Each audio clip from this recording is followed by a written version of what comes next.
for me sometimes it's difficult to realize who exactly am I. Yeah, I don't want to work a regular job, but just enjoys working with food. I would like to have an NGO. You want to put all your time. How do you manage to have this positive outlook on the social enterprise? It does make sense. Записваме видео и Thank you, Blazhka, for accepting our invitation to be part of our socially agile platform. Maybe at first you can tell us more about who you are and what you do. That's a very difficult question always to answer, because for me sometimes it's difficult to realize who exactly am I, and I've been focused on figuring out this question for the last 2.5 years. But I can maybe briefly answer that I consider myself a environmentally and socially responsible person. Whatever I do in my life, I always think about the community that I'm doing it in it and the impact that this will have. And in the years I've started this place. I launched an NGO about sustainable lifestyle. I wrote a book about zero waste. I've started a couple of businesses all connected to the idea of improving the world and supporting the climate. So this is like in a very short, and I would love to be described as a person who is very energetic and motivated and driven, as this is how I feel myself. And tell us more about this place. What do you do here at Blazhka? This is actually the first zero waste restaurant that we are now situated in. Actually, in less than 2 weeks, we are reopening the place again, as we have been the first zero waste restaurant for 7 years now, and this has already been part of our mission and the way everybody thinks about us. So now we decided to go even beyond this, as we are having our own gardens. So with the grand reopening that we are planning at the beginning of June, we will announce that a lot of the products, fruits and vegetables that we use in the restaurant are actually grown by us. And I've been developing the gardens for the last 2 years. That's why the place was not working in this time. But now, as the garden already gives produce, we are ready to start this new adventure of really proving that circular economy is possible even in this food industry that is restaurants. Amazing. And how does the community accept it? Like, for example, when the restaurant was open? Oh, they loved it. Actually, not only we were the first zero waste restaurant, but deaf people were working here, and we will keep this as part of the mission in some way. We have always employed underprivileged youths from different groups, as deaf I already mentioned, and even in wheelchair. We had youths who have done some crime. We had youths who were in this, I don't like to call it this way, but NEET group. And the customers that were coming here wanting to see what a zero waste place is were very impressed by the fact that we were also very socially responsible in terms of the youth. And now with the grand reopening, they're actually very excited, because the place is going to work again, as we have been quiet for some time in the last year. So now customers are coming on the door and are like, oh, we are looking forward for the 1st of June, when is the opening date, because they want to be here again. And we've always been accepted very well by the customers. And I believe that the mission that was so clear about this place attracted so many people to come and become loyal customers for more than 6 years. How did you find the youngsters that work here? It was at the beginning it was quite a difficult process, because I was not really into in this community of for example the deaf people. So I slowly started spending time in the association for deaf people. I was meeting a lot those people, and actually the thing that helped me the most was that I established very close contacts with the directors of different associations in Bulgaria, so that when I needed a person to come and work here, I would contact the director and I will say, look, I need a person who enjoys cooking, loves it, is not a professional in it, but just enjoys working with food, so that they would send me the people that they knew would fit in here. Because I couldn't, I am not capable of knowing all the young people out there. But when you have this one person who is like your ambassador, he knows his people. So I just only contact this one person, tell him my criteria, and he's like, okay, I have 2 people for you. So they will come here, I will interview them, they will come join the kitchen, try it for a couple of days, work for a couple of days, and then we will be like, okay, do you want to work here? I want you to work here. And this is how, in time, it became a very tested process. And I actually advise people around me when they look for a job to follow this structure, because otherwise it takes so much time if you have to actually interview 100 people and realize, okay, they don't even want to work in a kitchen. And when was this pivotal moment when you decided, okay, I don't want to work a regular job, I would like to leave the security of my salary, and I would like to have a zero waste restaurant, I would like to have an NGO, I would like to have to work with disadvantaged youngsters? When was that moment? There were a lot of oh wow moments in my life. Connected to what you were asking me, I've actually never had a regular job. Once I graduated, I was like, I want to work somehow for my community. Actually, I was like, I want to save the world. This was I really believed when I was 20 that I am ready to save the world. And I started crazy stuff in university in order to actually save the world. I knew that this is what I'm supposed to do. Today, I do not save the world. I mostly save me, myself, my family, and my community. I decided that it's way easier to work from yourself out to the others, as I've been focused only on the others for 10 years. That's why when you asked me at the beginning, how do you tell us something about yourself? For me, it's very exciting now to share something about myself, because I am figuring out things about myself, and I'm 34 now. So it's been 10, 12 years that I've been so focused on the youths. Those pivotal moments that you're asking me about, there may be very common and very often in my life, because the world is changing so quickly that you just can't sit and do not move and do not be active and proactive and be creative and just think of new ways to solve the problems that we've been struggling for the last half century or more even. So I just would go back in my time when I was a kid, because I think this is where all that is now happening in my life actually started. So that was probably the moment, how I was raised and where I grew up, because I grew up with my grandparents in a house with a lot of animals, with a lot of gardens. Is that what inspired the gardening process? And Absolutely. To full circulation from Absolutely. the garden to the table? I would say yes, because recently I moved 2 years ago with my family. We decided to move and live in a village.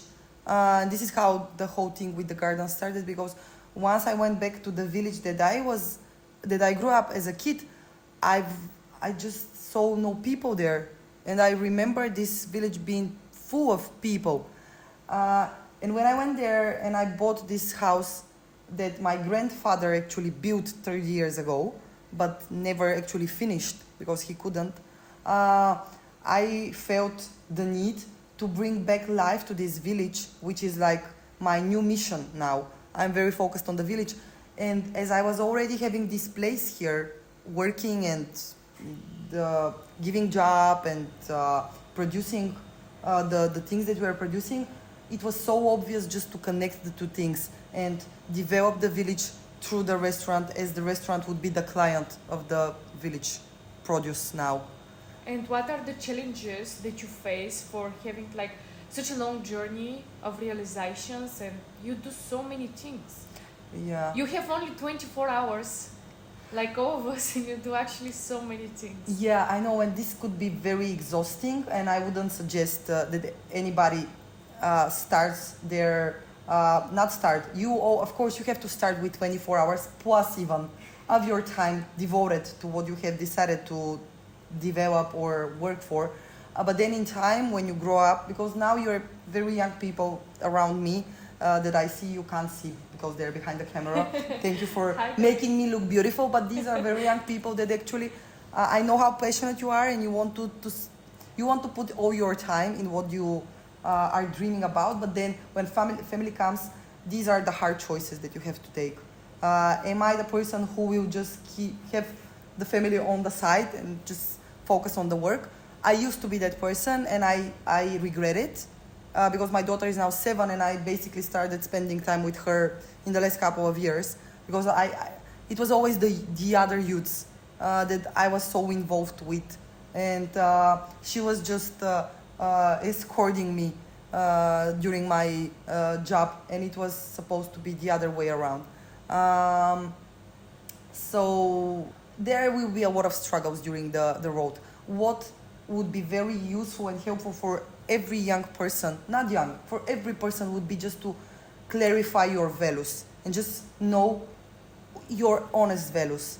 Because I do not judge people who decide to focus only on their job and not their families. I do not understand me. If these are your values, just go ahead with them because this is what makes you authentic. Otherwise, you will look fake. Does being an entrepreneur has affected your personal life, and how? Like, for example, does your daughter motivate you right now?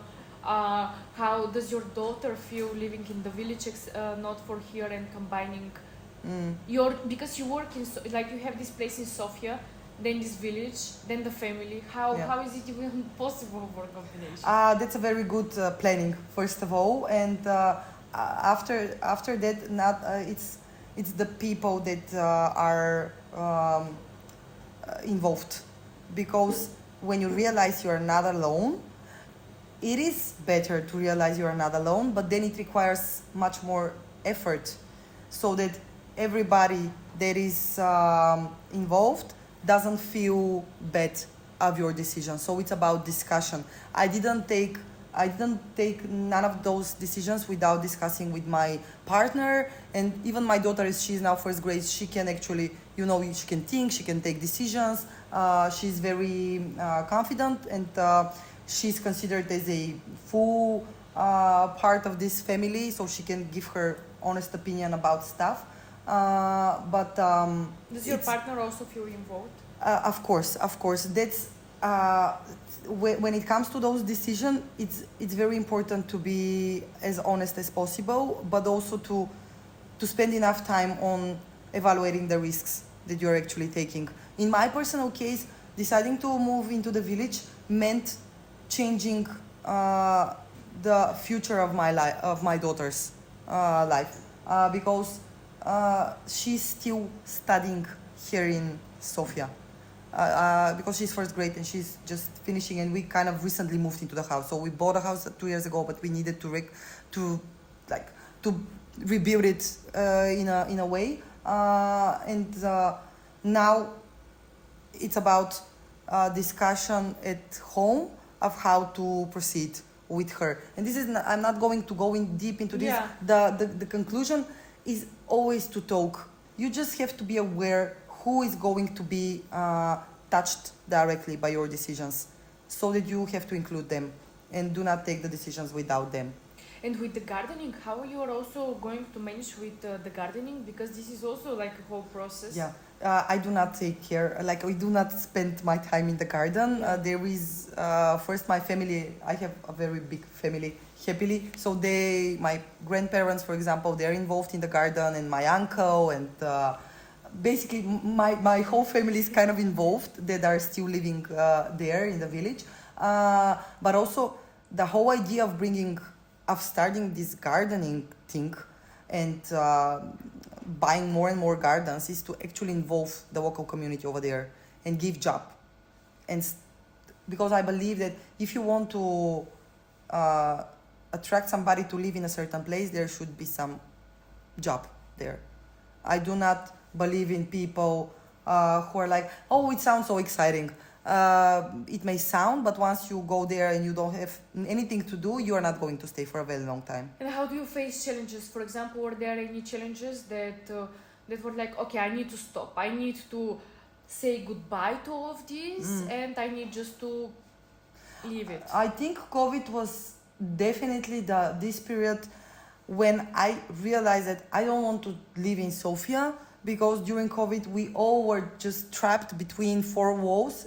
In the best case, some of us could go to some village. I was not that person back then, and I wanted to be. And this is how it started with, okay, my thoughts were like, okay, I have a village. When I was a kid, I was living in a village. Why am I sitting here in this apartment? And here in Sofia, I do not live in a big apartment, as most of the people living in Sofia. So we were discussing, maybe we can just go and start spending time there. And one thing led to the other.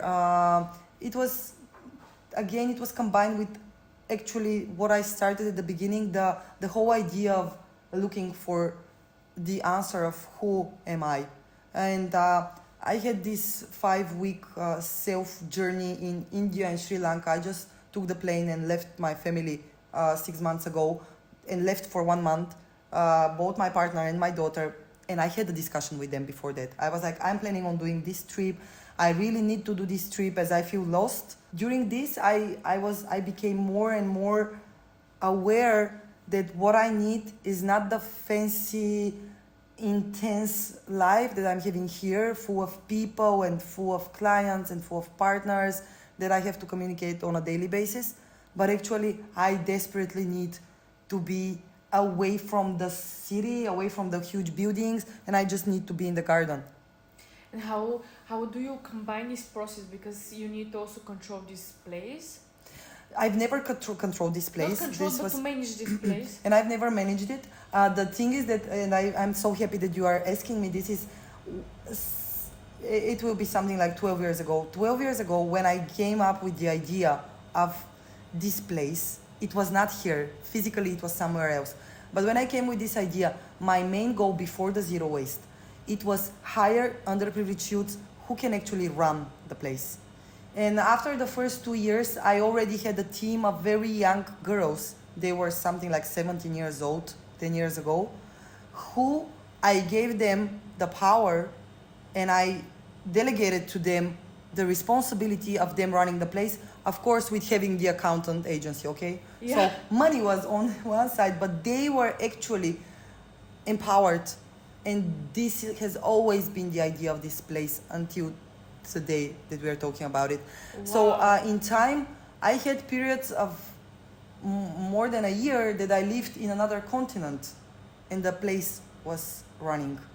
And it was the youths. And this is something that I'm so proud of. And it's another advice that I usually give to people: just learn to delegate. But before that, learn to teach the people, okay? So I'm a teacher, most of everything. I am a teacher, and teaching is not about I make you learn something by heart. Teaching is I give you the possibility to show how creative you are, and to show you and to make you believe that you can do the job. Because you can, okay? Wow. Once you have somebody who tell you, I trust you, but of course, before I tell you I trust you, I know that I've prepared you. And this is the teaching mode that is now calling here in me. I always spend a lot of time on teaching people. All the youths that came here, they have this, I call it the 12 methodology that I've built. It was 12 lessons. You should write a book about that. Yeah, I probably should. Yes, do it, please. So this is how I had. I'm so happy to talk about this, because there was. I was in the United States, and I was there for about a year, and I was having 3 deaf people here, and 1 that was not deaf. They were running the place, and everything was on a profit, because this is a business. Everything was profitable while I was gone. There was only 1 complaint by a client, and it was not even about the quality of the food. It was something was mistaken in the order that he had made. Like he had received something that he was not supposed to, and didn't receive something that he was supposed to receive. And during all this time, everything was like I was here. It was like I was here, which proved that they can do it. What is this They don't need it. methodology? Now we're so. Oh, it's like it's about self-confidence. It's about planning. It's about pitching, because once somebody comes here in the restaurant, you kind of pitch to him how cool this place is so that he can go and buy. Or whenever I meet with some of the guys that are here now, they saw me how I am talking to you guys. It's like pitching all the time, because you want to make them believe you. And you can actually be taught to pitch yourself all of the time. This is like, remember when you were a kid and you wanted your parents to buy you an ice cream? This is pitching. You just go and make the best out of you so that you can get the ice cream. This is what we do now. Exactly. Yeah, it's most of the time. And once you realize that you are pitching yourself 24/7, except when you're sleeping, you realize how important it is, of the way you communicate, of the eye contact that you have, of your body language. I do not tell that I am perfect in this. I am not. But I've worked on this, and I know what skill, how I know how important this skill is. And imagine if some young person who would like to be exactly like you, who is in the beginning of their social entrepreneurial journey, what would you tell them? Yeah, first of all, I would tell them, do not want to be exactly like me. That will be very, like, I will beg them not to be like me, because I know that I have a long way to get to the perfect versions that I have of myself. But most importantly, each of us is so unique and explicit, and this should be the message that we need to have. None of you needs to be like anybody else, though I believe in having idols. So I would love to be the idol of some young person, but I would always make this young person think of what are my own powers. Because I might be good at something, but you might be good at something very different. Yeah. And you have to focus on this thing, and you have to work on this thing. A client. Nu se извинявам. Аз понеже тук съм абонирана се за пейки. Гледам, че и тук животи има. Има живот, ще има скоро много живот. На 1 юни отваряме мястото, ще има сладки неща, ще има солени неща. Много ви благодаря. И Яна, извинявам се, просто младежите, наистина, записваме видео и в момента трябва да го продължим, за да ги пусна да си ходят, че те бързат. Супер. На 1 юни, да. След това ще работи. Много благодарим. Много благодарим. Благодарим. Благодарим. Супер. What was the biggest issue? Can you remember one very big issue that you have faced in social entrepreneurship? Mm-hmm. And that you remember it that has changed you as a person? I think I've faced a lot of struggle. I had a lot of struggles during my entrepreneurial journey. Most of them were connected to something that I now know very well. It was about communication. It's about knowing the motives of the person that you're talking with. As we might get into negotiations, one other thing that I have to tell you guys so that you know is not only we are always pitching ourselves, but we are most of the time into negotiation mode about something. Because we all want to get what we are thinking about without spending time on thinking what you want. And this is when negotiation comes. But before we get to the negotiation, each of us should spend some time of thinking, what are your motives? And I am not going into giving lectures now about motives. They could be different. Some people might tell you it's money. It's not money, almost. Obviously, it could be money, but I am talking about something deeper into you. Like, is it influence? Like you want to influence people, which is good. I consider good thing. Is it that you want to be? Is it achievement? You want to achieve something? Is it power? Is it power? Is it affiliation? You want to be connected with somebody. So once I can answer this question, negotiations will be better. For me, this has been a constant struggle during my journey is I always approach the person thinking that he's thinking like me, because I am like, is it not obvious that this is the correct way of thinking? Of course it's not. I am, again, not a perfect person. I don't know so many things, but most of us would get into some discussion thinking that they know everything and not considering who is standing in front of you and who you are talking with. I noticed that this is something that most of the people, when having a discussion, have as a problem. This is the reason why we can't get to good decisions in our political system or our health system or our educational system, because again, if you go back to the interested parties, we don't know what are the motives of the interested parties. And now if I make you think deeper, do you know who you are talking to? You might not be able to answer. What motives drives me?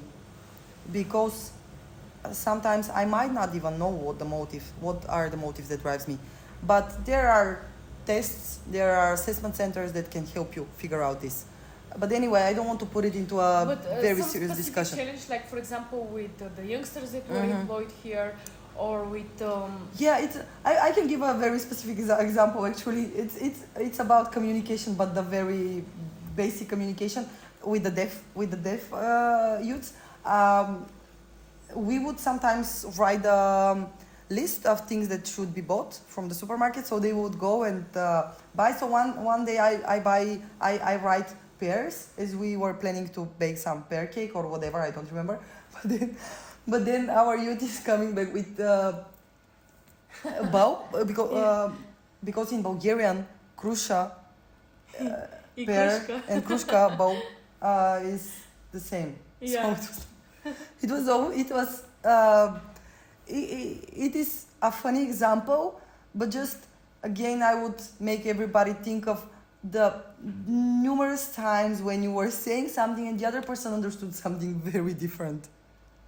And how do you manage to overcome general challenges, like in your work? Because you seem very motivated and very exciting, and I think you are the type of person who looks more on the positive side. You don't concentrate on the negatives or on the bad lessons. But like, for example, how do you manage to have this positive outlook on the social enterprise? Because it's very difficult to be social entrepreneurial. Yes, I think my power is exactly this, that I am very, very positive and overall optimistic. Although sometimes I feel like a worried optimist, but I would say that I'm optimistic, and I'm overcoming those things because I just believe that entrepreneurship is the thing that can lead Bulgaria to something better. I do not believe in, no, I'm not going to say this, but I do believe that through entrepreneurial mindset and through people who are with entrepreneurial mindset, we can make Bulgaria a better place to live. And my motivation is very strongly connected with my daughter now. Sorry to interrupt, but I am thinking of where is she going to live? And for now, the answer is Bulgaria. So I want Bulgaria to be better. And I know that this can go through entrepreneurs and through this specific mindset that entrepreneurs have. So this mindset helps you and motivates you to continue, even though there's challenges in every field. Of course. Oh, look, I might be very smiley now and very happy. I, of course, as a normal human being, have those time when I just sit and cry and feel anxiety and feel very depressed and frustrated of what is happening. But if you decide to stop, then it doesn't make sense. If you just say, okay, I'm depressed, and I just sit and do not do anything. So you just have to be able to overcome those struggles. How? One young person if watches. Yes, and this could go, it's connected directly to you and to your powers, and to realizing that you can go beyond this, and to know that nothing is final. I mean, nor failure, neither success are final. It goes like this, okay? So you as when you are down here and you're feeling low, you have to know that you will come up here. And when you're here happy, you have to be prepared that you will come again low. And this is how life goes. And this is normal. So you have to realize that social media is not the example of life that our people are having. Because on social media we see only happy people with expensive watches, fancy dresses, living on a yacht or being on a holiday somewhere in Bali. But this is not actually how life looks. Those people that are on Bali, they also have struggles. And for young people, what bothers me at the most is that they get confused of what actual life is. It's not a happy life all the time. It's a life with struggles. And you either decide to go and fight those battles, or you just decide to sit on social media and regret about not being like the person who is on Bali. And for example, It's a mindset. It's definitely a mindset that you can develop being with people. I had a lot of mentors in my life, and my mentors were not on social media. Okay, these were not people that I was following on social media, because now you can follow those people on social media, and it's important to decide who your idols are. If we connect to the beginning again of our conversation, you build your mindset based on the people that you communicate with as well. if there is a young person who watches us right now, let's imagine this person has a very secure job, but would like to go and start this journey of social entrepreneurship, but doesn't have the motivation to do it. How do you think like a young person can be motivated without comparison through the successful people in social media? How? Oh, I don't think that they have to be motivated. I do not believe that everybody can be not an employee but employer. It takes a lot of strength, and it doesn't make sense for everybody to be entrepreneur. Otherwise, we would struggle a lot in our economy, I believe. Which doesn't mean that you cannot have an entrepreneurial mindset. Those are two different things. I can be an entrepreneur without having entrepreneurial mindset, but just promote myself as an entrepreneur. We have a lot of those. And the same way I can be with a very entrepreneurial mindset, and I might work for you, okay? And I might be happy with this. So if you as a young person actually do not feel the need to go and do something on your own, then don't do it. But if you feel your inner body not feeling comfortable in the office or on your current job, if you find yourself daydreaming about being successful in a certain with a certain idea that you have, then probably you are the type of person that should say, I'm quitting, I quit this job and I go and do what I want. But I don't want to send the message that everybody should be an entrepreneur. I do not even expect this from my daughter. She wants to be a doctor.